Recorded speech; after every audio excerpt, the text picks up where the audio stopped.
সরকারের কারো কারো বক্তব্যে অস্থিরতা তৈরি হচ্ছে, মন্তব্য তারেক রহমানের। কাদা ছোড়াছড়ি বন্ধ না করলে সার্বভৌমত্ব বিপন্ন হবে বললেন সেনাপ্রধান। এবং নতুন দল গঠনের আগে নাহিদের পদত্যাগ, জন আকাঙ্ক্ষা বাস্তবায়নে রাজপথে থাকার অঙ্গীকার।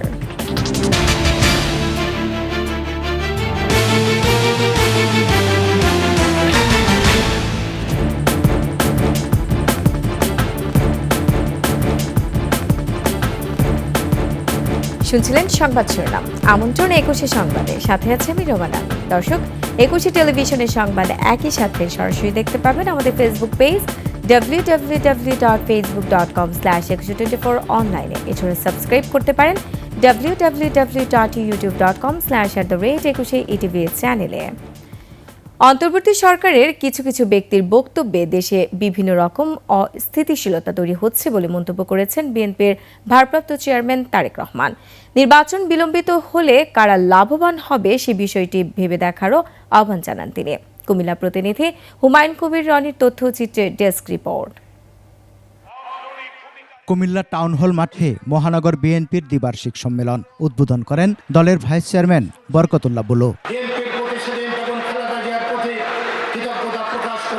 বিকেলে অধিবেশনে ভার্চুয়ালি যুক্ত হন দলের ভারপ্রাপ্ত চেয়ারম্যান তারেক রহমান। বলেন, পলাতক ফ্যাসিস্ট রাষ্ট্রের সব কাঠামো ভেঙে দিয়ে গেছে।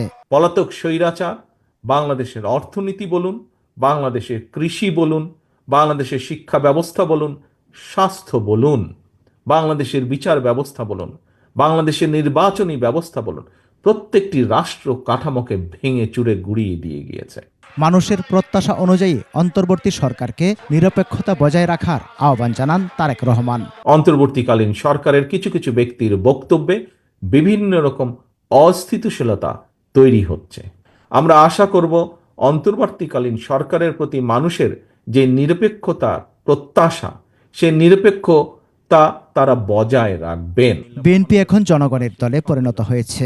গণতন্ত্র চর্চার মাধ্যমে সব ষড়যন্ত্র মোকাবেলা সম্ভব বলে মনে করেন তারেক রহমান।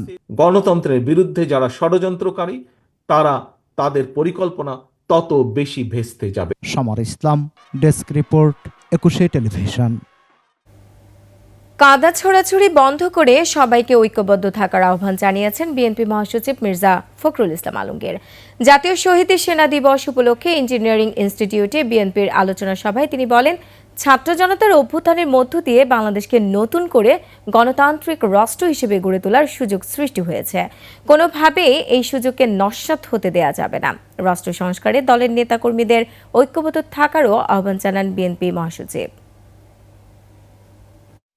আমাদের বাংলাদেশে যে পরিবর্তন হয়েছে, যে ফ্যাসিস্ট শেখ হাসিনাকে যে বাংলাদেশের ছাত্র জনতার অভ্যুত্থানের মধ্য দিয়ে তাড়িয়ে দেওয়া হয়েছে এবং নতুন একটা সুযোগ সৃষ্টি হয়েছে বাংলাদেশকে নতুন করে গড়ে তুলবার, বাংলাদেশকে একটা গণতান্ত্রিক রাষ্ট্র হিসেবে গড়ে তুলবার, সমৃদ্ধ রাষ্ট্র হিসেবে গড়ে তুলবার, সেই সুযোগকে আজকে আবার ধ্বংস করে দেওয়ার চক্রান্ত চলছে।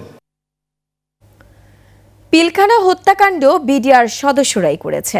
তাদের শাস্তি হয়েছে কারণ তারা শাস্তি পাওয়ার যোগ্য। এই ঘটনাটিকে যেন ভিন্ন খাতে প্রবাহিত করা না হয় সে বিষয়ে সতর্ক করেছেন সেনাপ্রধান জেনারেল ওয়াকারুজ্জামান। জাতীয় শহীদ সেনা দিবস উপলক্ষে অনুষ্ঠানে সেনাপ্রধান আরও বলেন, দেশে অরাজকতা উচ্ছৃঙ্খল পরিস্থিতি ম্যানুফ্যাকচার করা হয়েছে। নিজেরা কাদা ছোড়াছুড়ি বন্ধ না করলে দেশের সার্বভৌমত্ব বিপন্ন হবে। বিস্তারিত শিউলি শবনমের রিপোর্টে। জাতীয় শহীদ সেনা দিবস উপলক্ষে রাজধানীর রাওয়া ক্লাবে এই অনুষ্ঠান। এতে যোগ দিয়ে সেনাপ্রধান বলেন, বিডিআর বিদ্রোহের অপরাধের সাথে যারা জড়িত তাদের ছাড় দেওয়া হবে না।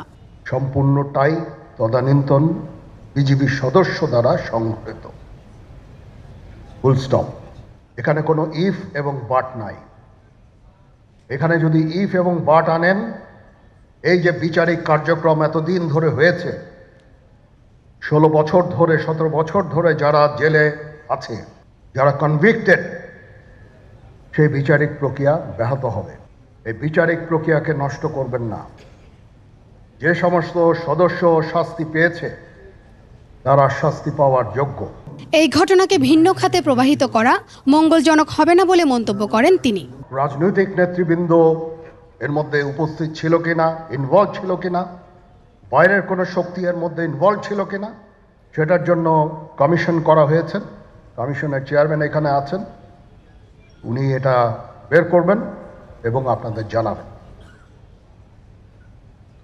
বটম লাইন হচ্ছে যে এই সমস্ত আমাদের এই চৌকস সেনা সদস্য যারা প্রাণ হারিয়েছেন, তারা প্রাণ হারিয়েছেন তদানীন্তন বিডিআর সদস্যদের গুলিতে। আমরা নিজেরা এই সমস্ত জিনিস নিয়ে অনেক ভিন্ন মত পোষণ করছি, কেউ কেউ এই জিনিসটাকে ভিন্ন খাতে প্রবাহিত করার চেষ্টা করছি, সেটা আমাদের জন্য মঙ্গলজনক হবে না। সেনাবাহিনীর 30,000 সদস্য দিয়ে দেশের শান্তি শৃঙ্খলা রক্ষা সম্ভব নয় উল্লেখ করে তিনি বলেন, police, RAB, BGB, DGFI, NSI সহ বিভিন্ন বাহিনী ও সংস্থাকে অবমূল্যায়ন করে দেশে শৃঙ্খলা ফেরানো যাবে না। আজকে পুলিশ সদস্য কাজ করছে না, এটা বিশাল বড় কারণ হচ্ছে অনেকের বিরুদ্ধে মামলা, অনেকে জেলে। RAB, BGB, DGFI, NSI panicked, বিভিন্ন দোষারোপ, খুন ইত্যাদি তদন্ত চলছে। অবশ্যই তদন্ত হবে, দোষীদের বিচারের আওতায় আনতে হবে, এমনভাবে কাজটা করতে হবে যেন এই অর্গানাইজেশনগুলো আন্ডারমাইন না হয়। এই অর্গানাইজেশনগুলোকে যদি আন্ডারমাইন করে আপনারা মনে করেন যে দেশে শান্তি শৃঙ্খলা বিরাজ করবে, সবাই শান্তিতে থাকবেন, এটা হবে না। কথা বলেন আইন শৃঙ্খলা পরিস্থিতি নিয়ে। এখানে যে সমস্ত উচ্ছৃঙ্খল কাজ হয়েছে সেটা আমাদের নিজস্ব তৈরি, এটা আমাদের নিজস্ব ম্যানুফ্যাকচার, আমরা নিজস্ব এইগুলো তৈরি করেছি। এই বিপরীতমুখী কাজ করলে এসে কখনো শান্তি শৃঙ্খলা আসবে না। দেশকে স্থিতিশীল অবস্থায় রেখে ব্যারাকে ফিরে যাওয়ার আশা প্রকাশ করেন সেনাপ্রধান। 2009 সালের 25 ও 26 ফেব্রুয়ারি তৎকালীন বিডিআর বিদ্রোহে 57 জন সেনা কর্মকর্তা সহ 74 জন প্রাণ হারান। প্রথমবারের মতো দিনটিকে জাতীয় শহীদ সেনা দিবস হিসেবে পালন করা হয়। শিউলি শবনম, 21 টেলিভিশন, ঢাকা। বিডিআর বিদ্রোহ সহ 17 বছরে যত হত্যাকাণ্ড হয়েছে সবগুলোর মাস্টার মাইন্ড শেখ হাসিনা। এর সাথে ছিল ভারত ও দেশটির প্রতিরক্ষা গোয়েন্দা সংস্থা রয়ের পরিকল্পনা বলে মন্তব্য করেছেন বক্তারা। নতুন রাজনৈতিক বন্দোবস্তের দাবিতে সমাবেশে তারা বলেন, বিভিন্ন মহল থেকে স্বৈরাচারী সরকার হাসিনাকে রক্ষা করার জন্য সাহায্য করা হচ্ছে। বিস্তারিত সুমাইয়া খানের রিপোর্টে। ফ্যাসিস্ট হাসিনা কর্তৃক সংঘটিত গণহত্যা ও মানবতা বিরোধী অপরাধের বিচার এবং নতুন রাজনৈতিক বন্দোবস্তের দাবিতে শাহবাগে গণহত্যার ন্যায় বিচার ও সার্বভৌমত্ব রক্ষার আন্দোলনের সমাবেশ। এতে অংশ নিয়ে পিলখানা হত্যাকাণ্ডের নিহতের স্বজনরা বলেন, 17 বছরে খুন, গুম, পিলখানা হত্যাকাণ্ড সহ যত হত্যাযজ্ঞ পরিচালনা করা হয়েছে তার মূলে ছিলেন হাসিনা। একটা ডিকটেশন পেয়েছি যে এই হত্যাকাণ্ড ঘটিয়েছিল কেবলমাত্র বিডিআরের সৈনিকবৃন্দ, যেটা আমার মনে হয় না বাংলাদেশের কোনো জনগণ বিশ্বাস করবে। তো শেখ হাসিনাকে কিন্তু আমরা বিদায় করেছি, হ্যাঁ, আমরা বাংলাদেশের মানুষরা মিলে তাকে বিদায় করতে সক্ষম হয়েছি, কিন্তু এখন পর্যন্ত আমরা কিন্তু সুবিচারটা পাচ্ছি না। অন্তর্বর্তীকালীন সরকারের কাছে আমরা ন্যায় বিচার অবশ্যই আশা করি। এই হত্যাকাণ্ডের সেই সময়ে আওয়ামী লীগের প্রেতাত্মা রাজনৈতিক দলের কি ভূমিকা ছিল, আর আধিপত্যবাদী বিদেশি শক্তির কি ভূমিকা ছিল। বক্তারা বলেন, আধিপত্য বিস্তার বাদ দিয়ে জনগণের জন্য রাজনীতিতে আসতে হবে।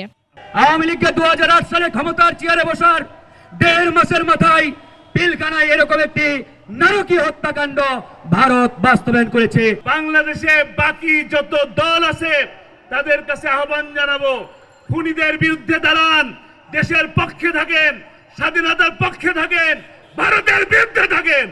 সংস্কার ছাড়া নির্বাচন নয় বলে হুঁশিয়ারি দেন বক্তারা। সেনাপ্রধান সাহেব ধমকের সুরে কথা বলছেন, আমার কথা ধমক দিবেন না। আপনি আওয়ামী দোষরদেরকে ছেড়ে দিয়েছেন, আপনি ধমক দেওয়ার কে? আপনি কেন ধমক দিলেন? সুমাইয়া খান, 21 টেলিভিশন, ঢাকা। নতুন রাজনৈতিক দল গঠনের আগে অন্তর্বর্তী সরকার উপদেষ্টার পদ থেকে পদত্যাগ করলেন নাহিদ ইসলাম। মঙ্গলবার রাষ্ট্রীয় অতিথি ভবন যমুনায় উপদেষ্টা পরিষদের এক অনির্ধারিত বৈঠক শেষে নাহিদ ইসলাম নিজেই এ তথ্য নিশ্চিত করেন। তিনি বলেন, গণ অভ্যুত্থানের জন আকাঙ্ক্ষা পূরণ হয়নি। জন আকাঙ্ক্ষার বাস্তবায়নের রাজনৈতিক শক্তির উত্থানের জন্য পদত্যাগ করেছেন তিনি। মেহেদী হাসানের রিপোর্ট। অন্তর্বর্তী সরকারের শুরু থেকেই উপদেষ্টা পদে আছেন বৈষম্য বিরোধী ছাত্র আন্দোলনের অন্যতম সমন্বয়ক নাহিদ ইসলাম। তিনি পদত্যাগ করতে পারেন এমন গুঞ্জন ছিল বেশ কিছুদিন থেকেই। এমন পরিস্থিতিতে যমুনায় অনির্ধারিত বৈঠকে বসে উপদেষ্টা পরিষদ। বৈঠক শেষে গণমাধ্যমের মুখোমুখি নাহিদ নিশ্চিত করলেন নিজের পদত্যাগের খবর। এই বৈঠকে আমি আমার একটা ব্যক্তিগত বিষয়ে আলোচনা করেছি এবং আলোচনা সাপেক্ষে আমি প্রধান উপদেষ্টা বরাবর আমার পদত্যাগপত্র জমা দিয়েছি। 6.5 মাস সরকারে থেকে চেষ্টা করেছেন জনগণের জন্য কিছু করতে, এখন আবার ফিরবেন রাজপথে। আমাদের গণ অভ্যুত্থানের আকাঙ্ক্ষা তো বাস্তবায়িত হয়নি। জনগণের সাথে মিশে আবারও জনগণকে ঐক্যবদ্ধ করা এবং আমাদের যে গণ অভ্যুত্থান এর যে প্রতিশ্রুতি সেটা বাস্তবায়নে মাঠে থেকে কাজ করার লক্ষ্যেই আমি সরকারের থেকে পদত্যাগ করছি। নতুন রাজনৈতিক দলে কে কোন পদ পাচ্ছে তা আগামী 28 ফেব্রুয়ারি সবাই জানতে পারবে বলেও জানান নাহিদ। দলটির যেদিন ঘোষণা 28 তারিখ সেদিন পর্যন্ত অপেক্ষা করতে হবে, সেদিনই এটা জানা যাবে। গেল 6.5 মাসে অনেক সীমাবদ্ধতার মাঝে সরকার সর্বোচ্চ চেষ্টা করেছে জানিয়ে নাহিদ আশা প্রকাশ করেন, সামনের দিনগুলোতে দ্রব্যমূল্য নিয়ন্ত্রণ সহ বিভিন্ন ইস্যুতে সরকার সফল হবে। সে আইন শৃঙ্খলা পরিস্থিতি এবং দ্রব্যমূল্য নিরসনে তারা সফলতা দেখাতে পারবে। মেহেদী হাসান, 21 টেলিভিশন, ঢাকা। সংবাদ এই পর্যায়ে একটা বিরতি নিচ্ছি। যখন ফিরছি তখন অন্যান্য খবরের সঙ্গে আরো থাকবে। $29 মিলিয়ন বিতরণ হয় যুক্তরাষ্ট্রের ডেমোক্রেসি ইন্টারন্যাশনালের মাধ্যমে। খতিয়ে দেখা হচ্ছে বললেন অর্থ উপদেষ্টা।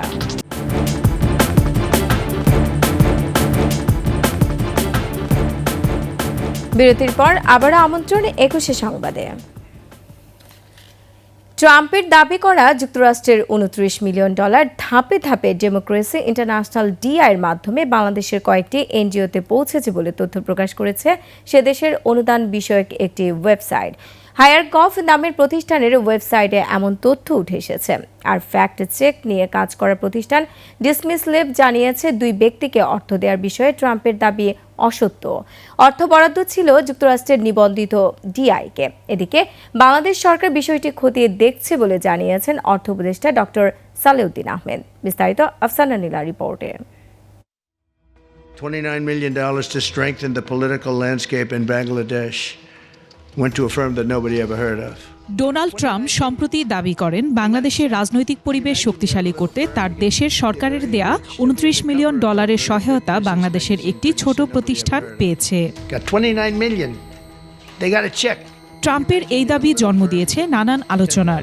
প্রশ্ন উঠেছে বিদেশি অর্থায়নে পরিচালিত এনজিওগুলোর বিরুদ্ধে রাজনৈতিক কর্মসূচির নামে এত অর্থ কারা পেয়েছে এবং কিভাবে ব্যবহার হয়েছে।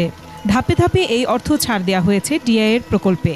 এমনি তথ্য এবার উঠে এলো যুক্তরাষ্ট্রের সরকারি অনুদান ও সহায়তা পাওয়া প্রতিষ্ঠানগুলোর সেবাদানকারী প্রতিষ্ঠান হায়ারগভ নামের একটি প্রতিষ্ঠানের ওয়েবসাইটে। যুক্তরাষ্ট্রের আন্তর্জাতিক উন্নয়ন সংস্থা ইউএসএআইডির অর্থায়নে পরিচালিত বাংলাদেশের রাজনৈতিক পরিসর শক্তিশালীকরণের strengthening political landscape in Bangladesh SPL প্রকল্পে এ অর্থ ছাড় দেওয়া হয় বলা হয় প্রতিবেদনে। বিষয়টি নিয়ে অনুসন্ধান চালিয়েছে ফ্যাক্ট চেক নিয়ে কাজ করা প্রতিষ্ঠান ডিসমিসল্যাব। যাচাইয়ে ডিসমিসল্যাব দেখতে পেয়েছে ডোনাল্ড ট্রাম্পের সাম্প্রতিক দাবি অনেকটাই ভুল, কারণ $29 মিলিয়ন মাত্র 2 জন ব্যক্তির কোনো বাংলাদেশি ফার্মের হাতে যায়নি। এসপিএল প্রকল্পটি বাস্তবায়ন করেছে যুক্তরাষ্ট্রেরই প্রতিষ্ঠান ডেমোক্রেসি ইন্টারন্যাশনাল, যার অর্থ বিদেশি অর্থায়নে পরিচালিত বাংলাদেশের কয়েকটি প্রতিষ্ঠানের কাছে পৌঁছায়। এদিকে আমেরিকা থেকে ডলার আসা প্রসঙ্গে বাংলাদেশ সরকারের অর্থ উপদেষ্টা বলেন, হয়তো টাকার বিষয়টা সত্য, তা খতিয়ে দেখে ব্যবস্থা নেওয়া হবে। এই টাকাগুলো সে ইআরডি জানবে, এনজিও অ্যাফেয়ার্স ব্যুরো, শুনেছি আবার নন গভর্নমেন্টে যাবে, এনজিও অ্যাফেয়ার্স ব্যুরোকে হয়তো আমরা জিজ্ঞেস করে কোথায় আসে, তখন আমরা যথাযথ ব্যবস্থা নিতে পারি। উনি বলেছেন হয়তো বা কিছুটা সত্যতা আছে। আর এনজিও বিষয়ক ব্যুরো আগেই বলেছে টাকা নেওয়ার বিষয়ের কোনো এন্ট্রি তাদের কাছে নেই। আফসানা নীলা, 21 টেলিভিশন, ঢাকা। বৃষ্টিতে পণ্ডু হলো চ্যাম্পিয়ন্স ট্রফিতে অস্ট্রেলিয়া দক্ষিণ আফ্রিকা ম্যাচ। রাওয়ালপিন্ডিতে ম্যাচ শুরু হওয়ার কথা ছিল বাংলাদেশ সময় বেলা ৩টায়, তবে এর আগেই শুরু হয় বৃষ্টি। মাঝে কিছু সময়ের জন্য বৃষ্টি থামলেও মাঠ প্রস্তুতে ব্যস্ত থাকতে দেখা যায় গ্রাউন্ডসম্যানদের। এর মধ্যে আবারও বৃষ্টি নামলে খেলা পরিত্যক্ত করতে বাধ্য হয় আম্পায়াররা। এই ম্যাচ থেকে একটি করে পয়েন্ট ভাগাভাগি করল অস্ট্রেলিয়া ও দক্ষিণ আফ্রিকা। এতে সমান 4 পয়েন্ট হলো দুই দলেরই। তবে নেট রান রেটের হিসাবে এগিয়ে আছে প্রোটিয়ারা। বি গ্রুপ থেকে সেমিফাইনালে দৌড়ে এগিয়ে আছে এই দুই দল।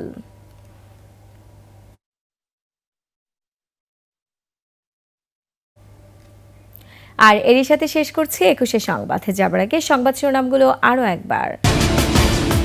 সরকারের কারো কারো বক্তব্যে অস্থিরতা তৈরি হচ্ছে, মন্তব্য তারেক রহমানের। কাঁদা ছোড়াছুড়ি বন্ধ না করলে সার্বভৌমত্ব বিপন্ন হবে, বললেন সেনাপ্রধান। এবং নতুন দল গঠনের আগে নাহিদের পদত্যাগ, জন আকাঙ্ক্ষা বাস্তবায়নের রাজপথে থাকার অঙ্গীকার।